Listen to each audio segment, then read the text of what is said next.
Hello students, तो आज हम लोग देखने के लिए जा रहे हैं क्लास 10th एनसीईआरटी का मैथ है। एक्सरसाइज हमारा होने वाला है 3.5 और ये 3.5 में हम लोग देखने वाले हैं प्रश्न संख्या 4 को। प्रश्न संख्या 4 में कुल 4-5 प्रश्न हैं।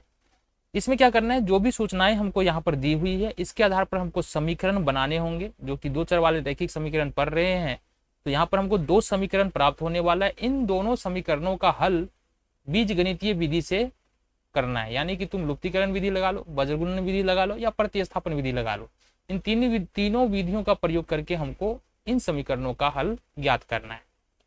ठीक है, तो आज हम पहले प्रश्न को देख लेते हैं। पहला प्रश्न हमारा क्या कह रहा है। पहला प्रश्न कह रहा है मासिक छात्रावास शुल्क का एक हिस्सा निर्धारित है और शेष इस बात पर निर्भर करता है कि किसी मेस में कितने दिनों तक भोजन किया। पहले बात को समझो। कोई मासिक छात्रावास है जिसको हम लोग हॉस्टल भी कहते हैं, तो हॉस्टल में रहने का कुछ ना कुछ रेंट लग रहा है, मतलब मासिक किराया। हर महीने का कुछ ना कुछ रेंट लग रहा है। मान लो हर महीने का रेंट जो है 1000 रुपया है, अभी के लिए मान लेते हैं हर महीने का रेंट 1000 रुपया है। ठीक है, और यहाँ पर हमको एक दिन के खाने का खर्च मान लो 50 या 100 रुपया है। कितना है? 100 रुपया है। तो अगर हमने क्या कहा, ये है हमारा मासिक रेंट, यानी महीने का किराया है 1000 रुपया और एक दिन के खाने का खर्च है 100 रुपया। तो अगर कोई विद्यार्थी एक महीने तक रहता है और एक दिन खाता है तो उसको 1100 रुपया देना पड़ जाएगा। गौर से समझना। कोई विद्यार्थी अगर एक महीना तक रहता है और 2 दिन खाता है तो यहाँ से कितना हो जाएगा, उसको 1200 रुपया देना पड़ जाएगा। 2 को 100 से गुना कर देंगे, दिन की संख्या को एक दिन का जो खाने का खर्च है उससे गुना कर देंगे तो ये 1200 हो जाएगा।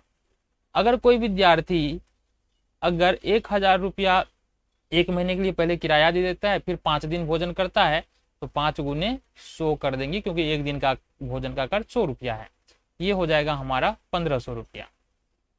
और यहीं पर अगर मान लो कि अगर रेंट यानी कि महीने का किराया x रुपया हो और एक दिन के भोजन का खर्च y रुपया हो और 5 दिन कोई भोजन करता है तो x + 5y ये लिख देंगे। अब मान लो 1500 रुपया है ना, 5 दिन भोजन करने के बाद उसको 1500 रुपया देना पड़ता है। तो इसको हम इस प्रकार से समीकरण को बना सकते हैं। बातें समझ में आ गई? अगर ये बातें समझ में आ गई ना तो आओ हम समीकरण बना लेते हैं। उससे पहले इसको क्या करते हैं, मिटा देते हैं। बेहद ही आसान क्वेश्चन है। तो यहाँ पर हमको क्या निकालना है, निर्धारित शुल्क, यानी कि एक महीने का रेंट निकालना है छात्रावास का, साथ ही साथ प्रत्येक दिन भोजन करने में कितना खर्च हो रहा है ये भी हमको निकालना है। इस प्रश्न को हम लोग कैसे कर सकते हैं, इस प्रश्न को करने के लिए जो हमको निकालना है उसको सबसे पहले हम लेट कर लेते हैं, मान लेते हैं। तो यहाँ पर हमारे पास क्या आ गया, हमारे पास यहाँ पर आ गया है कि छात्रावास का मासिक किराया x रुपया है तथा एक दिन का भोजन का खर्च y रुपया है। अब यहाँ पर प्रश्न को समझो। यहाँ पर जब छात्र A 20 दिन तक भोजन करता है, यहाँ पर क्या, तो यहाँ पर 26 दिन भोजन करता है, इसका मतलब है, और रुपया कितना दे रहा है, 1180 रुपया। मतलब x ये हॉस्टल का रेंट तो देना ही पड़ेगा, और कितने दिन भोजन कर रहा है, 26 दिन भोजन कर रहा है, तो 26 और गुने y 26y बराबर देना पड़ जाएगा 1180 रुपया। ये समीकरण 2 हो जाएगा। अब समीकरण 1 और 2 को हल करते हैं तो हमारा सॉल्यूशन आ जाएगा। देखो यहाँ लिख देंगे समीकरण 1 और 2 से, 1 और 2 से। तो समीकरण 1 क्या है हमारे पास, समीकरण 1 है x + 20y बराबर 1000, फिर है x + 26y बराबर में 1180। लुप्तीकरण विधि का हम प्रयोग कर रहे हैं यहाँ पर। ठीक है, क्योंकि यहाँ पर कोई ये फिक्स नहीं है कि किस विधि का प्रयोग करके निकालना है, तो लुप्तीकरण विधि से हम लोग इसका हल निकाल लेते हैं। अब देखो यहाँ पर x यहाँ भी है, x यहाँ भी है, दोनों का गुणांक बराबर है और दोनों का चिन्ह भी बराबर है। इसका मतलब इसको घटाना पड़ेगा, तो घटा लेते हैं, नीचे का चिन्ह बदल देते हैं। x में से x घटाएंगे 0 और -26 है प्लस 26 है प्लस का 20 है, मतलब ये हो जाएगा प्लस माइनस का 6y, और अगर 1180 में से 1000 निकाल देंगे तो माइनस का 180 हो जाएगा। अब y बराबर लिखते हैं तो माइनस का 180 बट्टे में माइनस का 6, माइनस से माइनस कैंसिल हो जाएगा, ये हो जाएगा 6 का 18, ये हो जाएगा 30।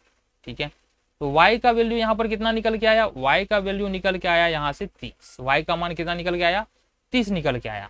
अब थोड़ा सा हम ऊपर चलेंगे, y का मान समीकरण 1 में रख लो तो हमको x का वैल्यू निकल के आ जाएगा।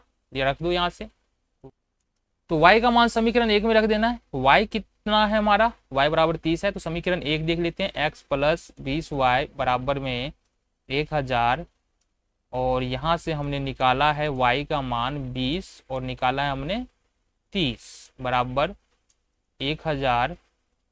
ये हो जाएगा हमारा x प्लस 20 तिया 60 हो जाएगा, 600 हो जाएगा ये बराबर का 1000, और 600 का अगर इधर लाए तो कितना हो जाएगा, ये x बराबर 1000 माइनस 600, ये हो जाएगा हमारा 400।